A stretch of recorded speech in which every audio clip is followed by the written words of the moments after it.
వీరేం ఇక్కడ నాకు అర్థం చేస్తున్నారంటే కాని విషయం, వీళ్ళు రాసిన అంశంలోకే నాకు అర్థం కాని విషయం ఏంటంటే, షర్మిలతో పాటు ఎమ్మెల్యేలంతా వెళ్ళిపోతున్నారు, వైఎస్ఆర్సీపీ నుంచి టికెట్లు రానోళ్ళు అసంతృప్తిలో వెళ్ళిపోతున్నారట. నాకు తెలిసి కాంగ్రెస్ పార్టీ జీరో, ఏపీలో జీరో, సున్నాది. కాంగ్రెస్ పార్టీ లేదు. అది ఎప్పుడు కోలుకుంటుందో, అది ఎప్పుడు ఆ విత్తనం ఇంకా లేస్తుందో, దాని చిగురు ఎప్పుడు వస్తుందో, అది ఎప్పుడు మొక్క అవుతుందో, ఎప్పుడు మానవుతుందో ఎవరికి తెలియదు. అది ఒక జీరో. దాన్ని నమ్ముకొని కూడా వెళ్ళిపోతున్నారు. చంద్రబాబు వైపు ఎవడో వెళ్ళలేదంటే వీళ్ళే రాసుకుంటున్నారు.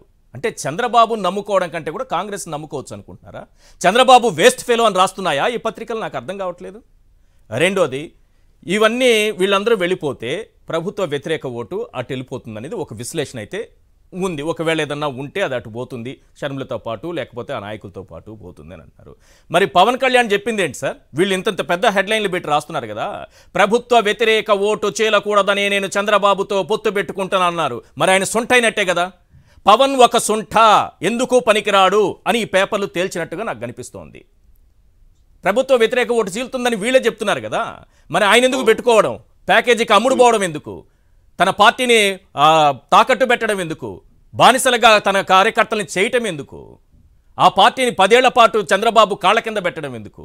డిప్యూటీ సీఎం లేదట, సీఎం లేదట, సీట్ షేరింగ్ లేదట.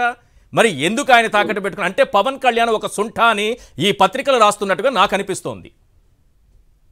వాస్తవేనండి అది. ఎందుకంటే నిజంగా చంద్రబాబు నాయుడు గారు పవన్ కళ్యాణ్ గారు ఇద్దరు కూడా ప్రతిపక్ష ఓటు చేయకూడదు అన్నప్పుడు షర్మిల గారు కూడా తెచ్చుకోవచ్చు కదా వాళ్ళే తమ శిబిరంలోకి.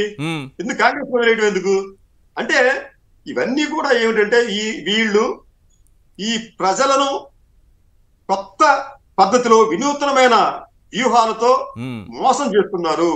ఈసారి ఏదో రకంగా మన అధికారంలోకి రావాలనే ఉద్దేశంతో మీడియాను వీరు ఒక ప్రధాన అస్త్రంగా వాడుకొని తప్పుడు వార్తలు, అర్ధసత్యాలు, అసత్యాలు వీటితో ప్రజలను నమ్మించి వచ్చే ఎన్నికల్లో గెలుపొందాలనుకుంటున్నారు. అయితే ఇది సాధ్యమవుతుందా అంటే సాధ్యం కాదు. ఎందుకంటే ఆంధ్ర ప్రజల విజ్ఞులు.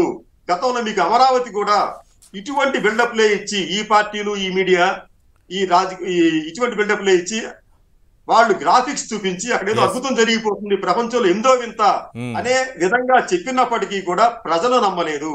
అలాగే ఎన్నికల ముందు కూడా ఈ మీడియా ఇంకేముంది, జగన్మోహన్ రెడ్డి ఓడిపోతున్నాడు, భారీ మెజార్టీతో చంద్రబాబు నాయుడు అధికారంలోకి వస్తారు అని చెప్పి పదే పదే వేలాది వార్తలు కుమ్మరించినప్పటికీ కూడా ప్రజలు నమ్మలేదు. ఈసారి కూడా అదే అవుతుంది తప్ప వీరి ప్రయత్నాల వలన వీరి పరువులు ప్రతిష్టలు దెబ్బతింటాయి తప్ప ప్రజల్లో అయితే వాళ్ళకి వాస్తవాలు తెలుసు కాబట్టి వారు వీరిని నమ్మే పరిస్థితి లేదు. ఈశ్వర్ గారు.